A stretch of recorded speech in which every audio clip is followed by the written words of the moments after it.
জনাব সালাউদ্দিন আহমেদ এই কক্সবাজারের সিংহপুরুষ। সারা বাংলাদেশে উনি বিএনপির মতো একটা বড় দলের নীতি নির্ধারক কমিটি, স্থায়ী কমিটি থেকে উনি বিএনপিকে সুসংগঠিতভাবে বিএনপিকে পরিচালনা করে যাচ্ছেন। আজকে এই সুসংগঠিত পরিচালনা করার কারণে এই এনসিপির শিশু শ্রেণীর নেতারা আজকে সালাউদ্দিন ভাইয়ের বিরুদ্ধে ষড়যন্ত্র নেমেছে। প্রিয় ভাইয়েরা, আজকে জানেন আজকে কক্সবাজারের মানুষ এই সালাউদ্দিন ভাইয়ের বিরুদ্ধে যদি কিছু হয়, এই কক্সবাজারের মানুষ বাড়িতে বসে থাকবে না, সবাই রাজপথে নেমে আসবে। বারোয়ারি নারায়ণগঞ্জের গডফাদার সালাউদ্দিন, নারায়ণগঞ্জের গডফাদার স্বামী উসমানের সাথে তুলনা করে আমাদের সালাউদ্দিন ভাইকে নিম্নমানের নেতার পরিচয় দিয়ে যেইভাবে কুশলীবন্ধ বক্তব্য দিয়েছে, আমি তার বিরুদ্ধে প্রতিবাদ জানাচ্ছি। প্রিয় ভাইয়েরা, আপনারা জানেন ভবিষ্যতে এই ধরনের যদি কোনো কিছু এনসিপি নেতা যেই হোক না কেন, মুহূর্তে এই ধরনের সালাউদ্দিন ভাইয়ের কেউ যদি খারাপ মন্তব্য করে, আমরা সাথে সাথে এই রামুবাসী পুরা সর্বোপরি কক্সবাজার জেলাবাসী বাড়িতে বসে থাকবো না।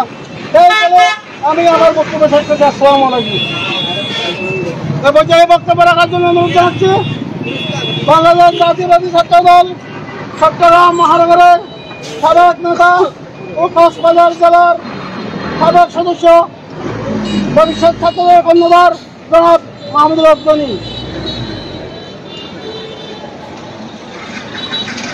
সংগ্রামী সমাবেশ,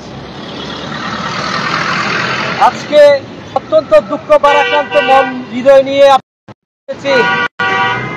আজকে 2024 জুলাই আগস্টের আন্দোলনের পর এখনো 1 বছর পূর্ণ হয়নি। এর মধ্যেই একটি মহল আমাদের প্রিয় নেতা কক্সবাজারবাসীর অহংকার জননেতা জনাব সালাউদ্দিন আহমেদকে নিয়ে যে অশ্লীল কুরুচিপূর্ণ বক্তব্য রেখেছে,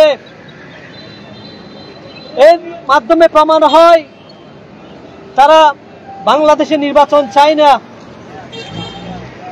এই জাতীয় শিশু পার্টির এই গাজাকুর নাসিরউদ্দিন পাটোয়ারি সালাউদ্দিন আহমেদকে নিয়ে শামীম উসমানের সাথে তুলনা করে যে বক্তব্য রেখেছে, আমরা সমগ্র রামুবাসীর তীব্র নিন্দা ও প্রতিবাদ জানাই।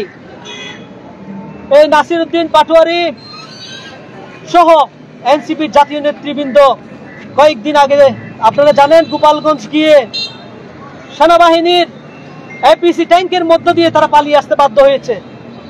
তারা কক্সবাজার এসেছে, আমরা সমগ্র কক্সবাজারের মানুষ তাদেরকে স্বাগত জানিয়ে আমরা চেয়েছিলাম তারাও জুলাই আন্দোলনের অংশীদার, সামনের সারিতে যুদ্ধ করে দেশ স্বাধীন করেছে দ্বিতীয়বারের মতো, তারা শান্তিতে বক্তব্য দিয়ে তাদের প্রোগ্রাম করে চলে যাবে।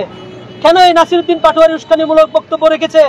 আমরা তো এনসিপির বিরুদ্ধে না, আমরা শুধু ওই নাসিরউদ্দিন পাটোয়ারির বক্তব্য প্রত্যাহারের আবেদন করছি এবং নাসিরউদ্দিন পাটোয়ারিকে অবিলম্বে এই জাতির সামনে প্রকাশ্যে ক্ষমা চাইতে হবে। না হলে নাসিরউদ্দিন পাটোয়ারি সহ সমগ্র এনসিপির জাতীয় নেতৃবৃন্দদের কক্সবাজার আবাসিত ঘোষণা করা হবে।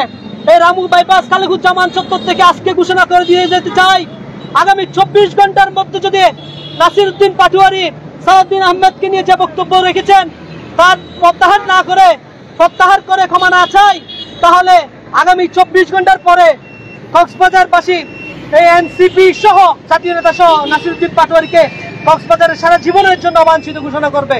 আজকের মতো এই 24 ঘন্টার আলটিমেটাম দিয়ে এই সংক্ষিপ্ত তাৎক্ষণিক বিক্ষোভ সমাবেশ আমরা সমাপ্তি ঘোষণা করছি। সবাই ভালো থাকবেন, সুস্থ থাকবেন। আমরা কক্সবাজারের শান্তপ্রিয় মানুষ, আমরা শান্তি চাই, আমরা কোনো রাহাজানি চাই না, কোনো হানাহানি চাই না। আমরা শান্ত আছি বলেই এখনো পর্যন্ত কক্সবাজারবাসী শান্ত আছে। আমরা অশান্তি হলে সালাউদ্দিন আহমেদের কর্মীরা যদি অশান্ত হয়, তাহলে কক্সবাজারবাসী ভালো থাকবে না, কক্সবাজারের মানুষজন শান্ত থাকবে না। সুতরাং আমরা বলতে চাই, কক্সবাজারের মানুষ তথা বাংলাদেশের মানুষকে শান্ত রাখতে এই সমস্ত নাসিরউদ্দিন পাটোয়ারি, এই সমস্ত ছোট বাচ্চাদেরকে দায়িত্ব থেকে অব্যাহতি দেওয়া হোক।